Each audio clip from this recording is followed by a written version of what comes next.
Mais il faut revenir sur le plan historique. Qu'est-ce qui s'est passé pour que nous on adopte leur culture? C'est toujours important de savoir ce qui s'est passé.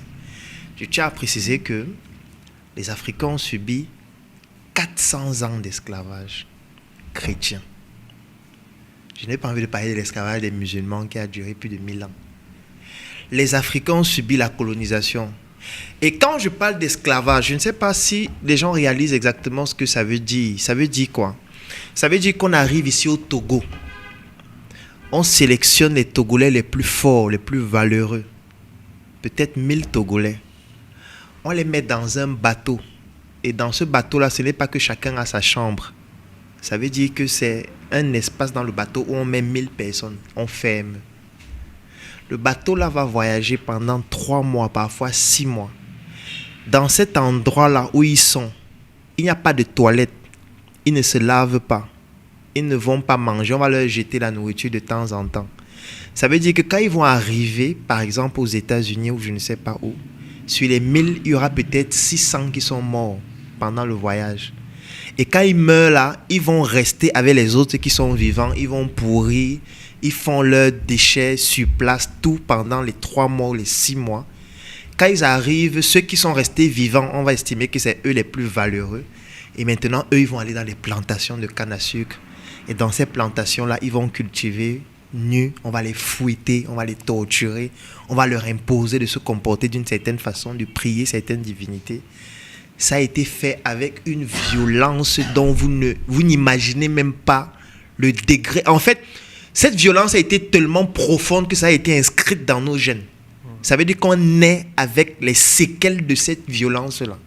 Je ne veux pas parler de la colonisation et de tout le reste qui a été tout aussi violent.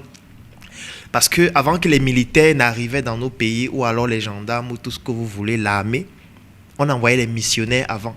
Les missionnaires venaient préparer le terrain de l'armée. Et qu'est-ce que les missionnaires venaient faire? Ils ne venaient pas nous chatouiller dans les oreilles que « Est-ce que tu sais que Jésus t'aime ?» Donc, on te faisait comprendre que Jésus t'aime avec la machette chauffée. Si tu ne veux pas croire que Jésus t'aime, on te coupe un bras pour te rappeler que Jésus t'aime. Vous vous rendez compte que pour que tu crois en Jésus qui t'aime, on doit te couper un bras, on doit te pendre, on doit t'accrocher sur une corde avec les mains et les pieds pour que ceux qui ne croient pas que Jésus les aime comprennent que s'ils n'acceptent pas que Jésus les aime, on va les pendre aussi. C'est quel Jésus qui nous aime ou pour l'aimer, on doit nous pendre, on doit nous tuer? Donc, à un moment donné, cette violence-là fait en sorte que nos ancêtres ont compris que, attention, si on ne croit pas en cette affaire-là, ils vont tous nous tuer. Moi, je prends l'exemple de mon village au Cameroun, à l'ouest, où les Français versaient du napalm sur nos villages. Il y a des villages à l'ouest du Cameroun qui ont été totalement détruits à cause du napalm. Le napalm, c'est de l'acide. Ça veut dire que, étant donné qu'on est un peuple qui vit dans les montagnes, c'est pour ça qu'on nous appelle les Grassfields, et que aller sur le terrain, c'était plus difficile pour eux parce que nous, on est dans les montagnes, on avait la possibilité de pouvoir les voir venir à distance. Qu'est-ce qu'eux, ils faisaient? Ils venaient avec des avions et ils versaient de l'acide sur des villages. Au Cameroun, c'est plus de 200 000 personnes qui sont décédées combattant cette violence sur le plan culturel qu'ils nous imposaient et qui commençait par les religieux. Est-ce que vous vous rendez compte que la confession était utilisée pour tuer des gens? Ça veut dire que le prêtre venait, il fait sa messe, et puis à la fin, il dit que ceux qui ont péché, venez vous confesser, le Seigneur va vous bénir. Et quand vous venez pendant la confession, ce que vous dites, quelques heures après, l'armée vient vous arrêter et on vous tue. Pour la gloire du Seigneur. Vraiment, moi, je ne sais pas si les gens réalisent à quel point ça a été aussi violent. Les Africains ont colonisé quel pays? L'Afrique a colonisé quel pays en tuant des gens? L'Afrique n'a pas... En fait, notre culture prône tellement la paix au point où je ne comprends pas comment on peut aller adopter des cultures qui prônent autant la violence. Vous vous rendez compte Israël qui tue depuis plus de 50 ans au nom de Dieu? Moi, je ne sais pas si les gens réalisent ce que ça veut dire. Ça veut dire que chaque jour, il y a des enfants que Israël tue au nom de Dieu. En disant qu'ils sont le peuple élu de Dieu. Je ne sais pas quand les élections se sont déroulées. Donc, en fait, c'est pour dire qu'il faut un minimum de bon sens pour comprendre que tout ça, en fait, ça ne nous correspond pas. Mais, étant donné qu'on a été tellement violentés par rapport à ça, On a peur. On se dit que si on ne le fait pas, qu'est-ce qu'on va donc faire? Si on ne le fait pas, peut-être il y aura encore la torture, peut-être il y aura encore beaucoup d'autres choses. Mais ce qui est même encore plus grave, c'est qu'aujourd'hui, la situation sociale et économique de nos pays s'est dégradée. Ce qui fait que personne ne veut se rendre compte qu'il est aussi l'un des responsables de ces problèmes. Parce que tu te lèves le matin, tu n'as rien à manger. Tu n'as pas de travail. Tu as été à l'école, tu as eu ta licence, ton master, mais tu es au chômage.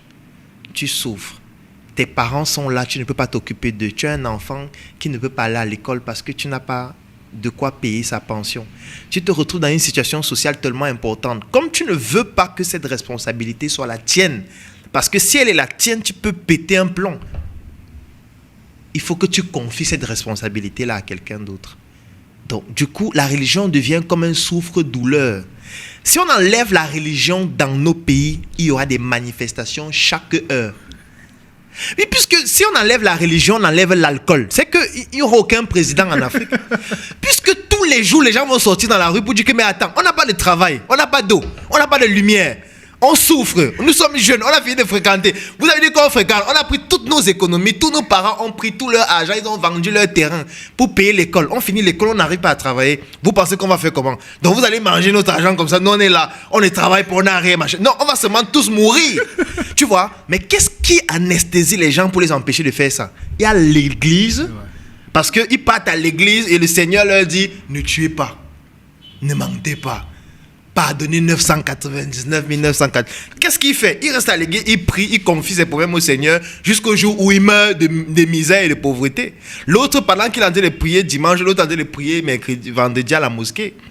Et quand ils ont fini de prier, qu'est-ce qu'ils font? Ils sortent tous ensemble, ils s'asseyent au bar et ils boivent une bière pour noyer les soucis. Tu vois?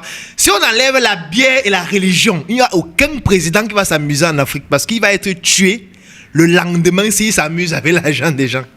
Parce que les gens seront conscients que, mon ami, on est en train de souffrir. Il n'y a plus de Dieu. Il n'y a plus de Jésus. Il n'y a pas d'alcool. On est lucide. On n'est plus dans la bière. Tu vois? C'est pour ça que les premières industries qu'on a installées en Afrique étaient les industries brassicoles et les industries de cigarettes parce qu'il fallait noyer il fallait noyer la conscience des gens. Parce que c'est ce qui a été utilisé en Chine, ce qu'on a appelé la guerre de l'opium. Il y en a même eu 2. Parce que quand les Occidentaux ont commencé avec la révolution industrielle, ils se déplaçaient avec les nouveaux moyens technologiques qui sont arrivés en Chine. Ils se sont rendus compte que les Chinois sont très avancés technologiquement. Et ils ont compris que les Chinois ont quelque chose qu'eux, ils n'ont pas. C'est que les Chinois ne croient pas en Dieu. Les Chinois avaient basé leur développement sur leur culture. Et pour pouvoir faire en sorte que les Chinois arrêtent de progresser de manière aussi rapide, ils ont fait une guerre aux Chinois qu'on appelait la guerre de l'opium. On utilise des termes barbares pour ne pas expliquer ce que ça veut dire. La guerre de l'opium, ça veut dire qu'on vient chez vous. On se rend compte que vous êtes très intelligent. Pour que vous ne puissiez plus continuer à être très intelligent, on vous vend la drogue. Et quand on sait que vous allez vous droguer, vous n'allez plus pouvoir être aussi performant. Vous allez devenir tous fous et mourir. C'est ce qu'ils ont fait en Chine et ça a fonctionné. Ils ont appliqué la même chose en Afrique. La preuve, si vous regardez la plupart des pays d'Afrique francophone, quelles sont les entreprises qui contribuent le plus au PIB? Les 2 premières en général, vous allez toujours voir une entreprise de brassicole. Ça veut dire que nous sommes noyés dans l'alcool. Quand vous allez sortir dans tous les quartiers, il y a au moins 2 églises. Dans tous les quartiers. C'est clair. Tu vois, avant c'était juste les catholiques, après il y a eu les protestants, après il y a eu les musulmans. Mais maintenant c'est grave. Jésus sauve et guérit, Jésus va venir demain, Jésus... On ne peut pas se développer comme ça, ce n'est pas possible. On est dans une comédie. Mais c'est bien pour les politiques, parce que tant que ça reste comme ça, les politiques peuvent rester là 800 ans. Oui, parce que nous, on ne va jamais voir que la responsabilité de nos problèmes, c'est d'abord, 1, nous-mêmes, et 2, ceux qui nous dirigent. Donc, comme on ne va pas vouloir considérer que c'est nous-mêmes, puisqu'on a déjà confié au Seigneur, ceux qui nous dirigent, on a peur, on va boire la bière. Et puis, qu'est-ce qui va se passer? Ce qui va se passer, c'est qu'on ne va jamais se développer. Jamais. Avec 10 000 francs, qu'est-ce que vous pouvez acheter chez SM? Une SM Straps. On va découvrir tout de suite notre nouvelle collection de SM Straps. Plusieurs couleurs, plusieurs motifs différents que vous pouvez personnaliser au besoin, bien évidemment, du cuir véritable, du cuir synthétique, des tissus africains, du faso d'Anfani. Tout ce que vous pouvez imaginer pour pouvoir rester classe, glamour, garder à l'intérieur vos accessoires, vos téléphones, surtout beaucoup d'argent. Je l'appelle en général la sacoche des faroteurs Vous en avez vraiment pour tous les goûts, toutes les couleurs et ça ne coûte que 10 500 francs. Rendez-vous chez SM, la marque des leaders, pour découvrir une SM Straps que vous pourriez acheter ou offrir, pourquoi pas. À très bientôt.